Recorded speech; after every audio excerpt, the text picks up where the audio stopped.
Bem, antes de começar eu já deixo aquele rascunho, como sempre. Bora lá, meus dragãozinhos desenhistas. Se não é, se inscreve aí no canal e bora lá. Esse seria o mesmo modelo. Seria uma madeira assim e outra a gente só puxa as laterais assim. Bora lá. Para começar, é mais fácil começar fazendo o exterior da chama. São mais partes redondinhas. Você pode deixar mais detalhada, menos detalhada, como você preferir. Curvada, não curvada.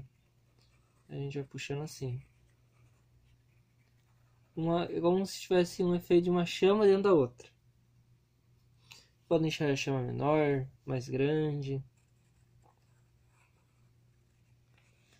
Então galera, vocês estão curtindo os vídeos? Preferem vídeo em speed, Deus falando, dando algumas ideias, não falando? Seria mais ou menos isso. É como se tivesse um ventinho assim, vindo dessa direção, jogando a chama para ela. Não deixei ela centralizada. Que se eu fizesse ela centralizada, ela ficaria assim, mais ou menos. E às vezes laterais seriam menores. Ela estaria mais comprida.